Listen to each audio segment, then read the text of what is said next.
Hello and welcome to the Northern Souls podcast. I'm your host, Zeke, and on this podcast, we talk about all things related to psychospirituality, religion, and paganism. I'm joined today by Bjorn Ekdahl, the founder of the Hamingja Foundation. Nice to have you, Bjorn. Thank you for having me. And that was a pretty good pronunciation of my name, actually. Okay, cool. I forgot to ask you if I was pronouncing your name correctly, but I was pretty sure I was. It's Anyways. just the sound that you Americans can't really do. So it's more like Bjorn, but Okay. All yeah. right. Okay. But it was good. It was good. All right. So thank you for having me. Nice to be here. Yeah. I've actually been looking forward to doing something like this for a while. So yeah. Anyways, I figure we'll just go ahead and dive right into some questions. So Absolutely. the first one I wanted to ask you is how did your spiritual journey begin? Were you always a Christian, atheist, or what? Because I know Sweden's a pretty secular country, and you were Swedish for those who don't know. Yeah. So Oh, I'm still very, very Christian. No, I'm just kidding.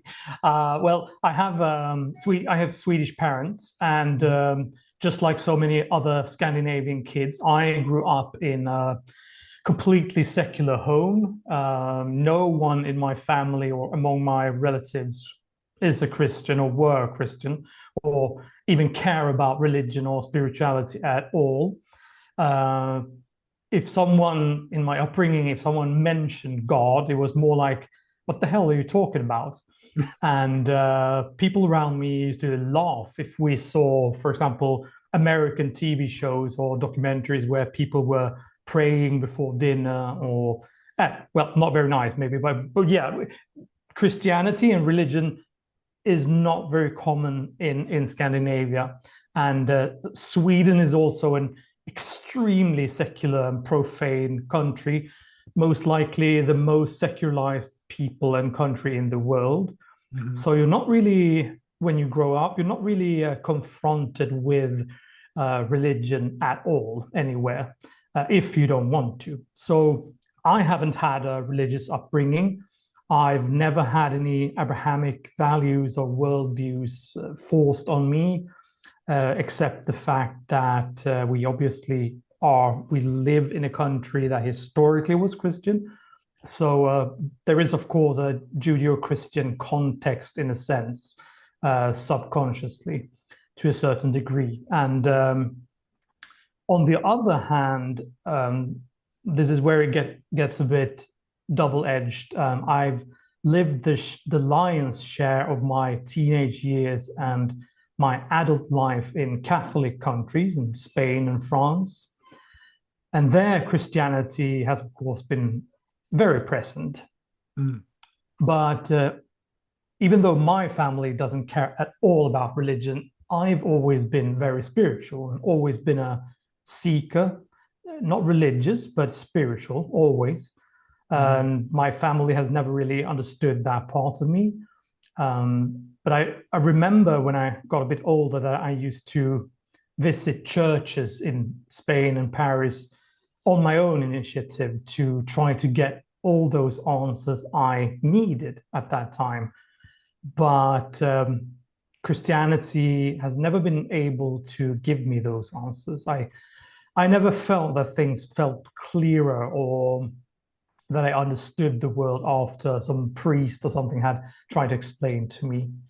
But then at the university, I continued my spiritual search and I actually took a bachelor's degree in theology or religious studies before I studied other things. Those were some fantastic years because there I felt free to and even encouraged to continue this spiritual journey, which I wasn't at all in my upbringing. So that felt very liberating. So that is a bit of both. I'm definitely, I've never been a Christian, but I've always been very seeking and a seeker. So long story short, to answer your question, I'm convinced that we're all out on a spiritual journey, and mine certainly started from the very beginning. I've always been a seeker. I just didn't know where to go. I didn't know where to deepen that spirituality and get the answers I needed.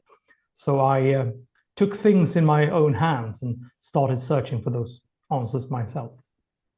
That's a really interesting point of view because obviously, me as an American, it's still very, very Christian. So anytime anybody wants to go on their own spiritual journey, it almost always leads to some version or other of Christianity. So yeah, it's just a very Yeah, different perspective for me, and just yeah, it's and it's growing different. up, if you grow up in Scandinavia, for example, I didn't do that all my life, but Mhm. my earliest years. And you here around here, you never see Christianity, you never hear about it, you're never affected by it or influenced by it at all if you don't actively seek up or go to churches, etc. And Mhm. even in the Swedish church is not very Christian at all, to be honest.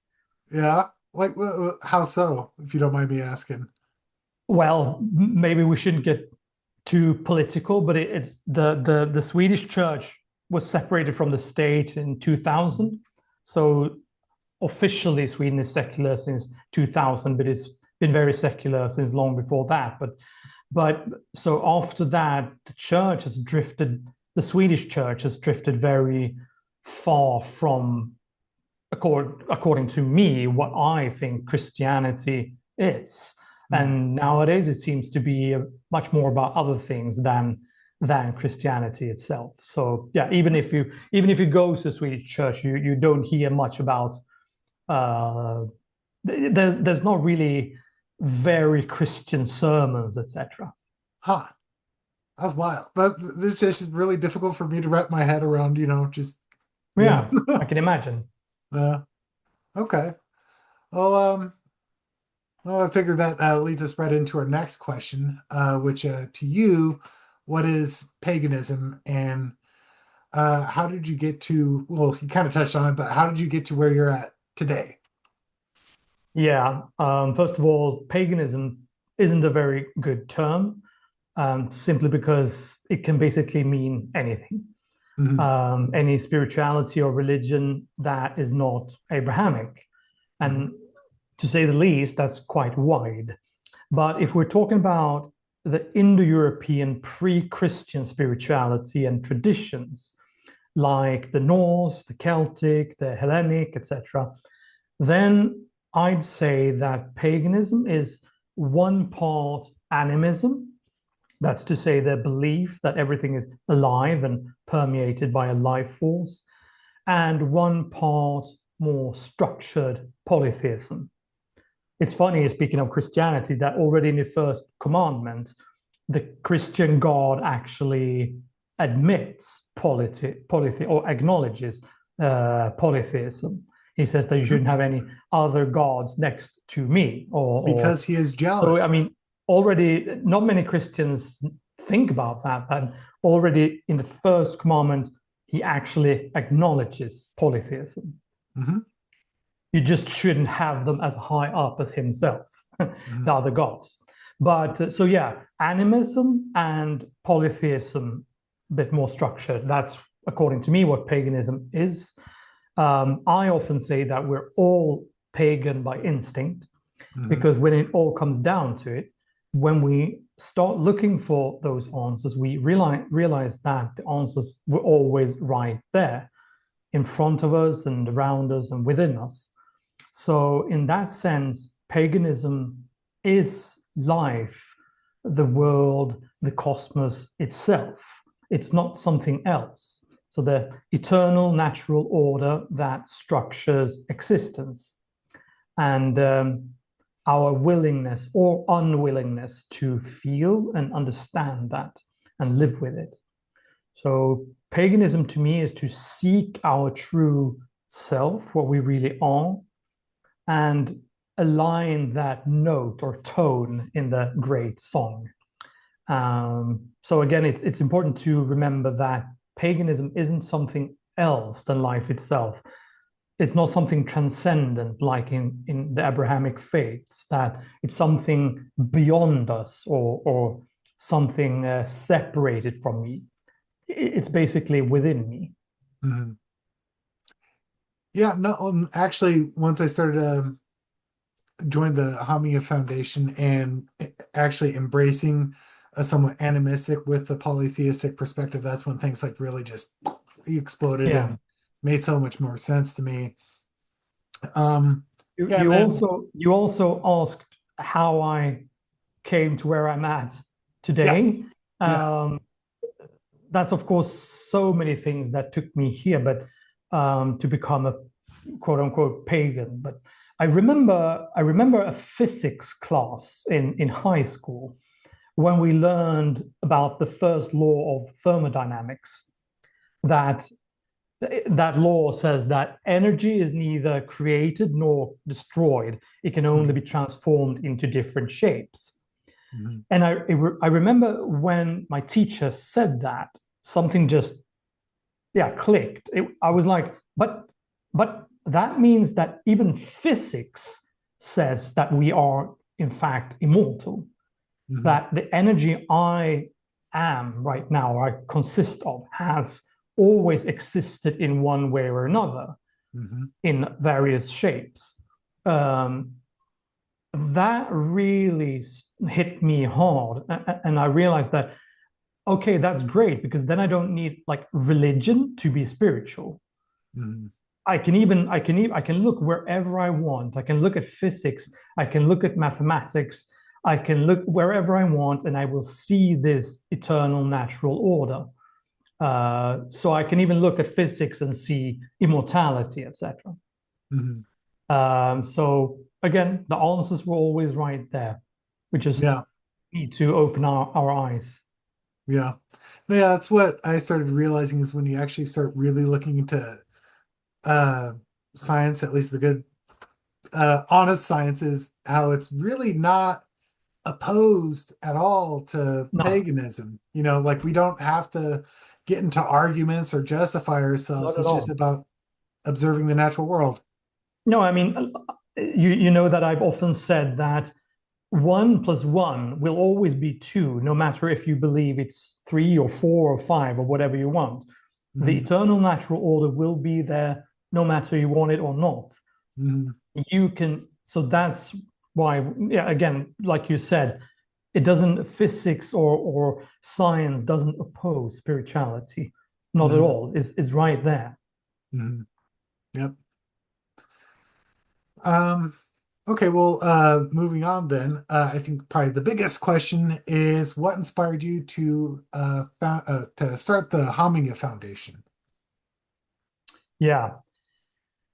First of all, it was, of course, what I've mentioned here before, that it was so terribly frustrating to not knowing where to go, not knowing where to start when I was younger. I mean, there's so much. First of all, I was looking for all these answers and I didn't get the answers and I didn't know where to go. We don't have those institutions and things we used, our ancestors used to have. A lot of young people don't know where to go with these questions. We I certainly didn't go to my parents, and I didn't find answers in the church either. And since we live in such individualized and secular society, we don't go much to our elders either, to our grandparents, etc. Unfortunately. Mhm, Also, there's when you go online, there's so much nonsense and blue unicorns out there. So I wanted to create a serious place for pagans for learning and spirituality, which at the same time is very down to earth and solving these everyday questions and issues that pagans have.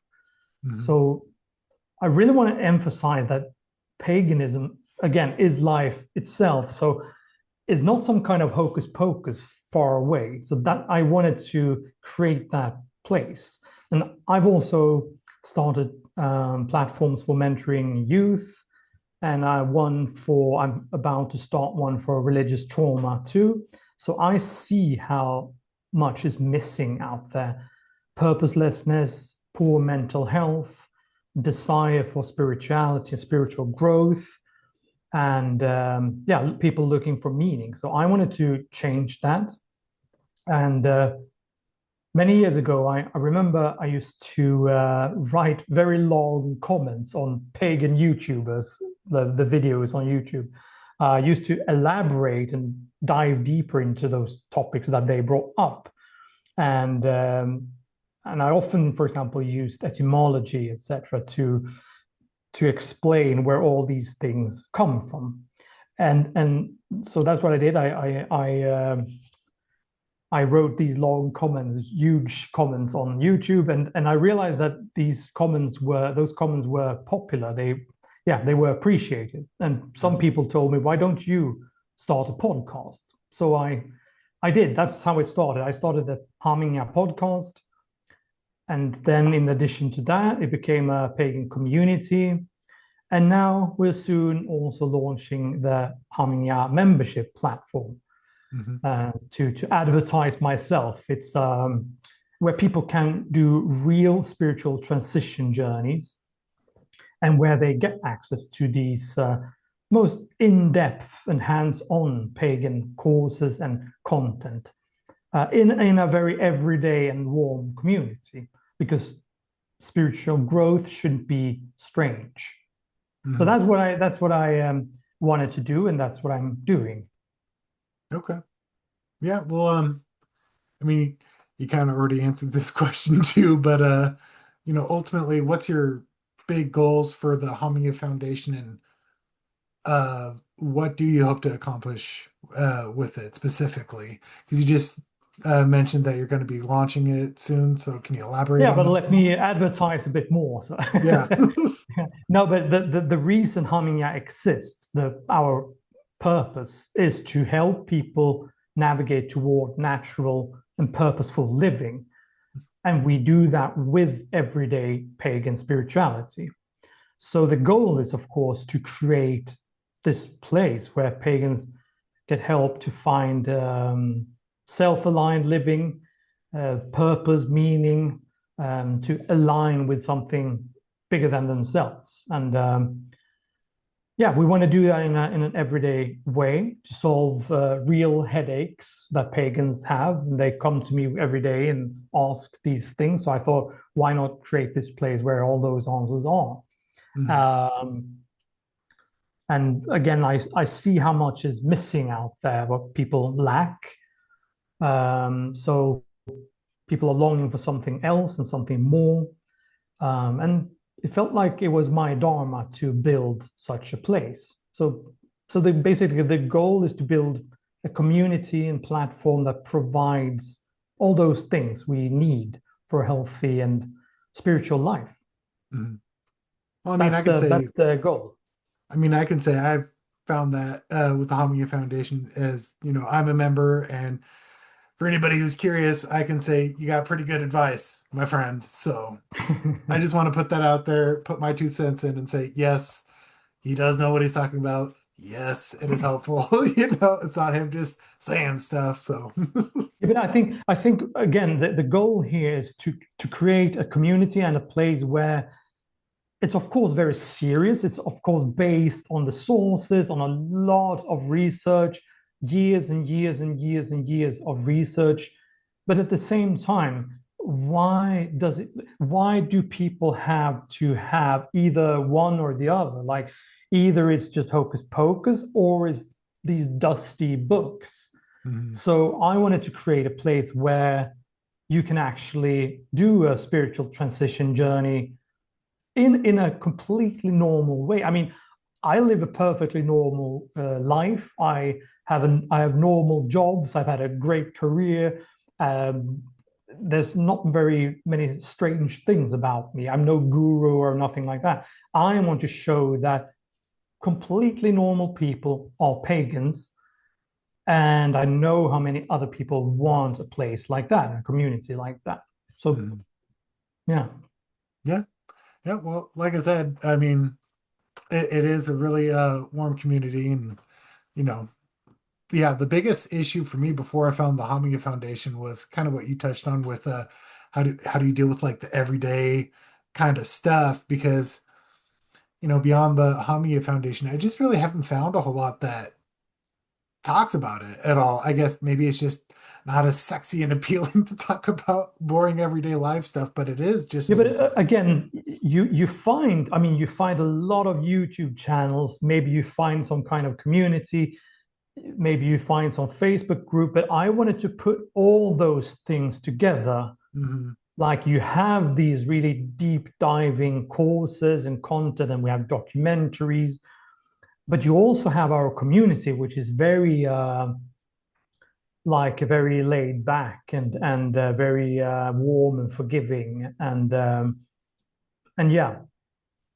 So I wanted to put all that together in one single space Hmm. where you can get really well researched and quote unquote heavy information while at the same time yeah, again, living a perfectly normal life, doing some exercises, some challenges, etc., etc. So just everything in one place. Hmm. Yeah. Um, so for those who don't know, you tend to focus more on Indo-European spirituality as a whole, which for those who don't know, the Proto-Indo-Europeans are basically the people who came before just about every European language branch and some Asian ones as well. So my question to you is, why is the focus on Indo-European spirituality and not specifically, say, Norse, since you're a Swede, or even Celtic or Hellenic? Why on this Mm. bigger picture? I think that's also what raises the most questions and what people might be a bit scared of when they hear Indo-European paganism. They're like, but I'm a Celtic pagan, or I'm a Norse pagan, or I'm an Anglo-Saxon.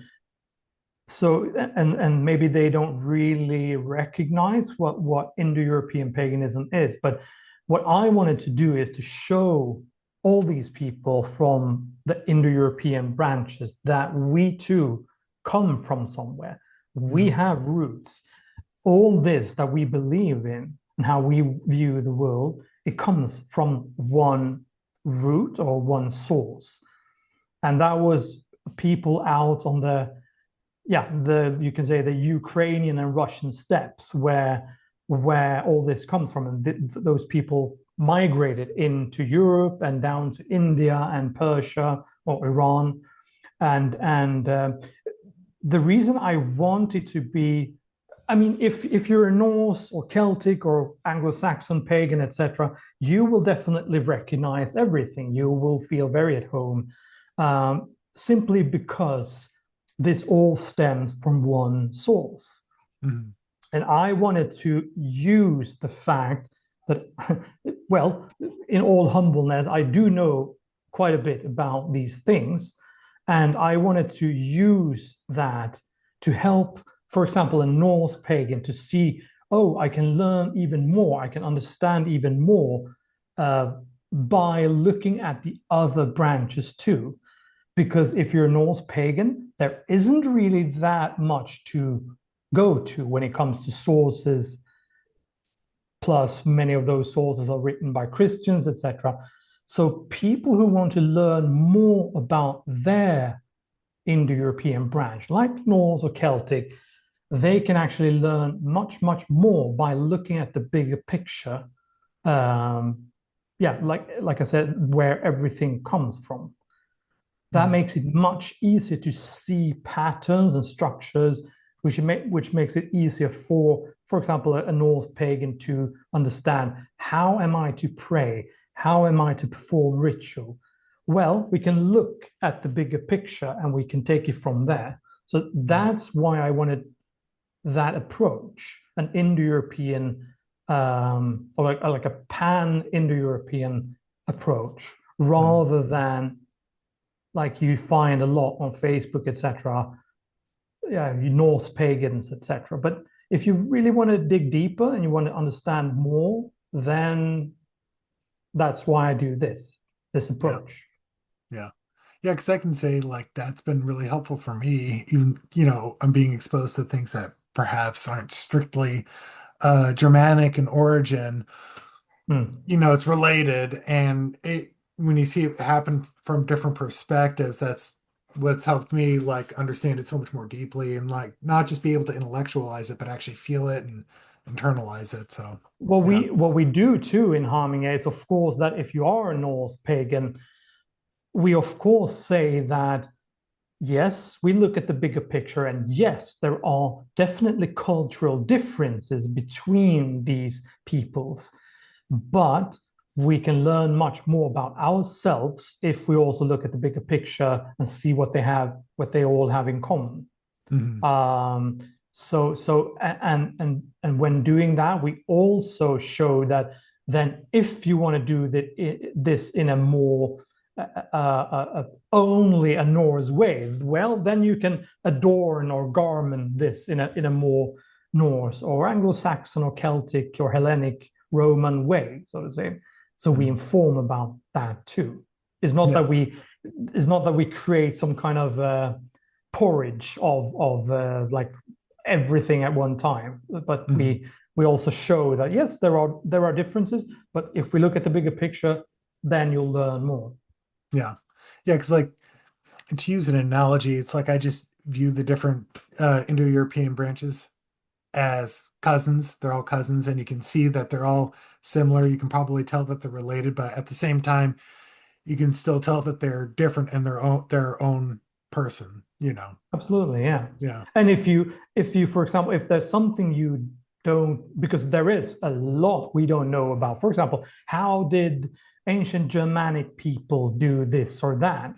Hmm. But then if we trace it all the way back, millennia after millennia, we can see that, okay, here we have the structures, here we have the things they have in common. Then it's quite likely that they also did it this way. That's how Hmm. we learn. So same thing with when we look at languages that are related to each other, we also look at comparative spirituality or comparative theology. Hmm. Hmm. So yeah, that makes it much easier to understand, and that's also how the podcast started, where I these long comments where I used etymology and sociology and history of religion, etc., to show that okay, here we see these patterns. Maybe it's a good idea to study that, etc. That's how this all started. Hmm. That actually just made me think of another question. Yeah. And that kind of has to do with, like online, there's this big debate between, being strict Reconstructionist or like being more eclectic and kind of loosey-goosey, going with the flow type deal. Would you say that you're more Reconstructionist, or do you think there's a bit more nuance when a pagan, in present day approaches real world situations, whether simple mundane or, more big and important, if that makes Mm. sense? What do you think? What would you say? I've, that's a good question because I've always tried to avoid that question because I don't want to limit this to be either that or the one or the other. Hmm. What Hamingja does is to present that this and that and this and that is a fact. Here are the structures. Here are the structures. Here are the patterns.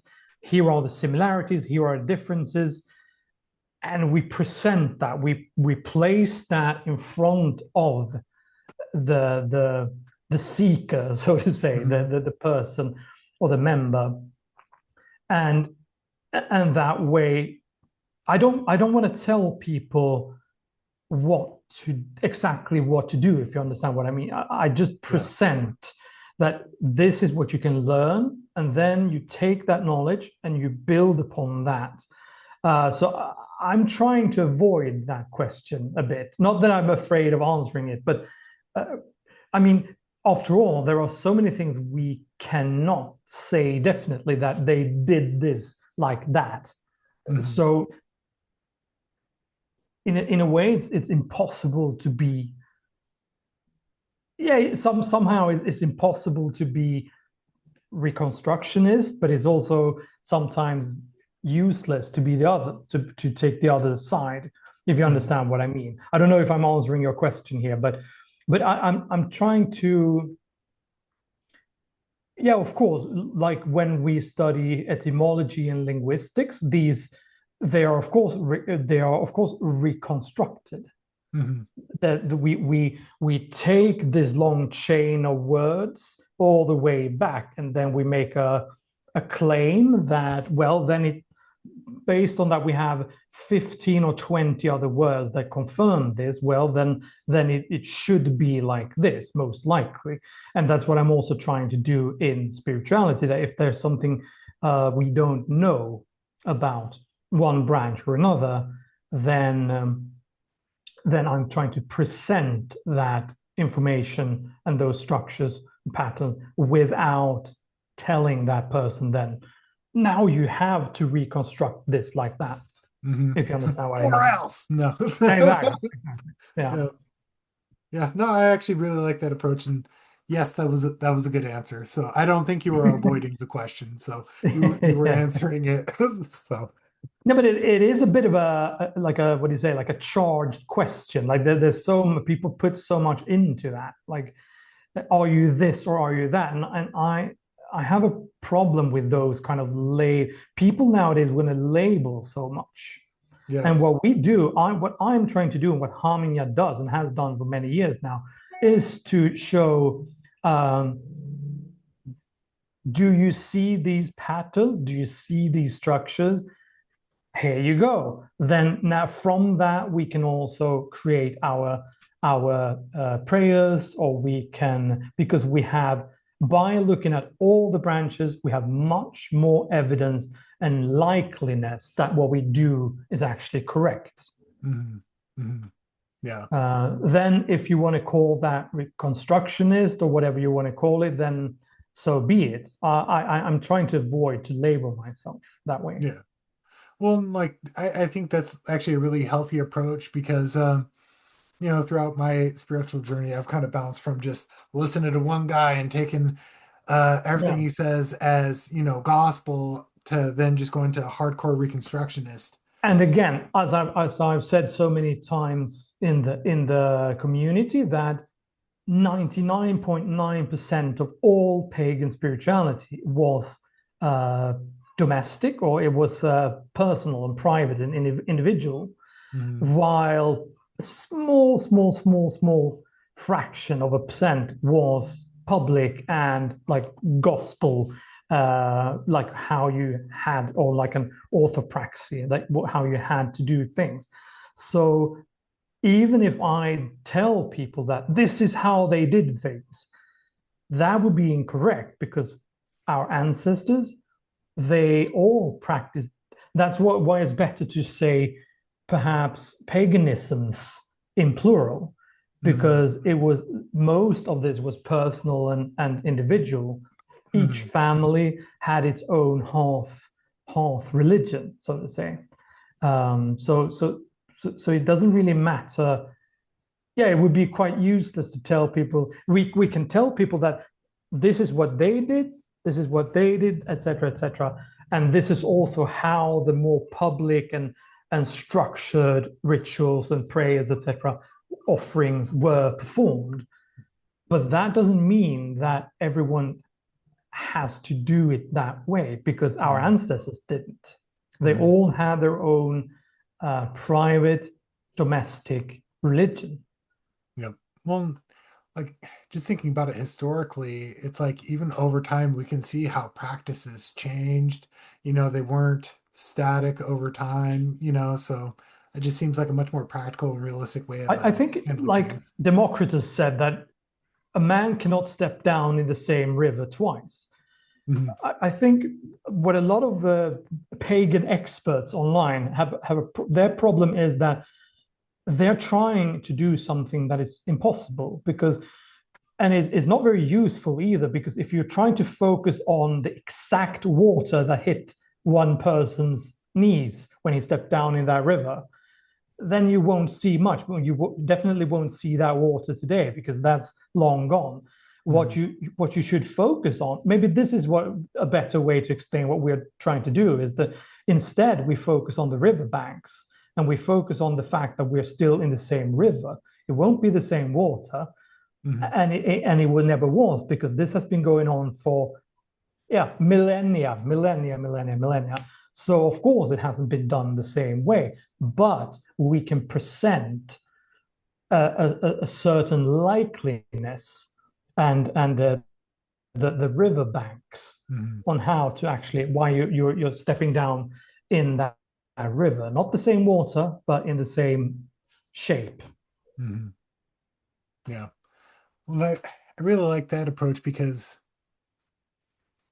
honestly, what I used to do is like try to do everything exactly as it did like 1,000 years ago. And if anything, that was Mm. paralyzing because, like you've already said, it's like it's not going to happen. Like it's just not going to happen. Yeah, but to maybe not correct myself, but to clarify is that I'm not definitely not saying that, oh, just go out and do whatever you want, because Right. that would be the hocus pocus unicorns I was talking about earlier. Hmm. What we're trying to do is to present what these Indo-European pagan peoples, our ancestors, did for Hmm. millennia, and we see all the similarities and structures, but we are not saying that, oh, just do whatever you want, because that would be completely ridiculous. Right. So yes, we do present what we think is likely and what you should do in that sense. Yeah. Yeah. Because like for me personally, what I do is like I see, okay, this is how they used to do it. I can't do it exactly like that, nor is it practical. But what's the best way for me to honor the spirit of what they were doing in a way that Yeah. works for me I and mean, what's going on today? sometimes I've heard online people saying like pagans don't pray, or Yeah. stuff like Yeah. that. They feel like, oh, that would be very, maybe they're afraid that that would be too Christian or something. But the thing Mhm. is that all our pagan ancestors, what they really did was to pray.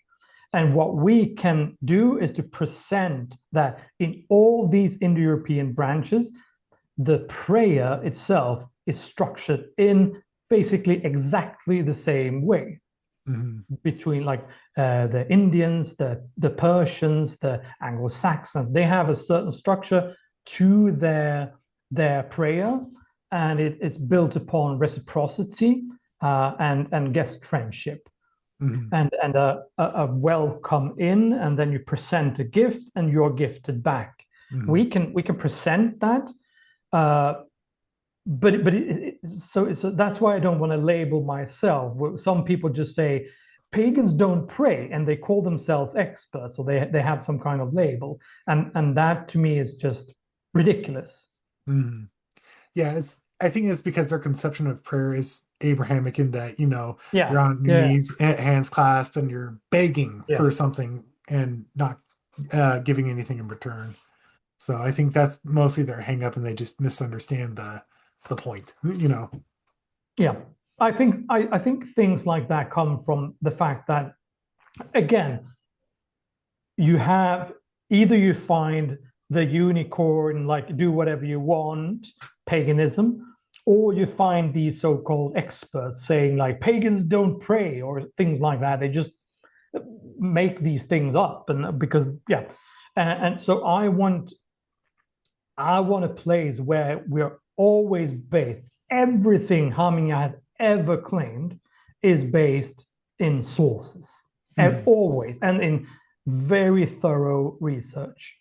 Mhm. Um, but we don't go out and become like, like the gospel, like you have to, or the orthodoxy that you have to do this, because no pagan family was the same. Mhm. That's just a Exactly. fact. Yeah. Yeah. But with that said, we can, of course, help people find their spirituality that aligns with Indo-European paganism. Mhm. Um, I just thought of another question for you. Oh, yeah. And it's actually it's kind of like a TikTok trend where you see like a lot of the witches talk about Mm-hmm. how they're friends with like Hera and Hecate and Freya and like as in like personal friends, and I've seen a lot of pushback being like, no, the gods aren't your friends. And these people will give all their reasons why. So what's your perspective on that? Are the gods, your friends, or is it just a completely different, you know, Yeah. relationship? If we consider this, that the gods are basically junction of the cosmos itself. They're upholding and maintaining extremely big, functions and cosmic functions. Mm, So, a god could be upholding gravitation, for example. I'm not saying they're only that, but they're upholding huge cosmic functions. So I have a hard time thinking that their main focus would be being someone's friend here on Earth. mhm. Um, I have a very hard time believing that. That said, I sometimes I've said that they don't really care about us, but that's not true either, because we see in the sources, in the books, in the stories, that they have intervened, and they do care about our business. But I have a very hard time believing that their main focus is to be Karen's friend. And Yeah. uh, but that said, again, the one of the main um, they say the main rules of in European paganism is hospitality and guest friendship. So Mhm. inviting the divinity or the divine, maybe. And again, people had patron gods. So absolutely, there were gods that meant more to a certain family or village, or so absolutely there were gods that were more what do you say, personally important to that group. But Mhm. um, again, inviting the divine as an honored guest, that's the most important thing you can do in your offerings of prayer or ritual. So in that sense, you do have the divine presence with you in that moment. Yes, but and you can definitely pray to your own patron god, because we see that everywhere. I mean, all the Vedic scriptures are them approaching specific gods for specific tasks, etc., Mhm. or desires. And but no, yeah, I know very little about TikTok and TikTok trends, but well, I think it's lovely if they have a very strong and personal relationship to a god. I just want to tell them that maybe they're not the god's main priority, Yeah, yeah, I think to put it in a nice way. yes, yes, definitely for sure. Yeah, that was a great answer. And ditto, I agree. So yeah, I just kind of wanted to get your perspective on it. Yeah. Um, I, yeah, I, so maybe we should add there that I don't want to make it sound like that you can't have a relation to a god, or because it's very important that spirituality is personal, and I really want to see people have a much more devoted spirituality, because that's very healthy and purposeful. Like Hindus, for example, have a very devoted relation to the gods, and I mm, really wish that we had that much more than the sitting down with dusty books reading about the gods. mm, So I just want to highlight that it's definitely possible, and we should strive to invite and spoil the divinity and thank them for everything they do mm, for us and for the cosmos and natural order, etc. Important note there. yeah. All right. I think that about does it for all my questions. Do you have any parting statements or thoughts that you want to leave the audience with? Yeah, that is no measure of health to be well adjusted to a profoundly sick society. So I know that so many pagans hold back.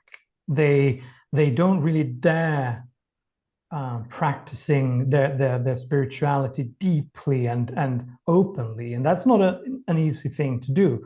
But I really want to see, we need a society where people find what's really important, Mhm. what's really important in life, rather than consumption, etc., and success, and you're a boss lady, etc. Mhm. Instead, focus on what feels right for you and what you're meant to do, no matter if that is cool or not, and Mhm. dare to practice your spirituality on a daily basis. I do Mhm. that. I'm very normal, but I'm also very, very devoted, and I do practice my spirituality every day. Mhm. And there's, I'd say that that is pretty cool, actually. Yeah, yeah, agreed. I do the same thing, so I'm required to agree with you. Um, yeah, so where can people find you or reach you at? They can find us on the Instagram, of course, Hamingja Foundation, but also Mhm. on hamingja.foundation. That's Okay, the easiest way in is on hamingja.foundation. okay, yeah, and I'll go ahead and make sure to link all that info on the podcast. Perfect.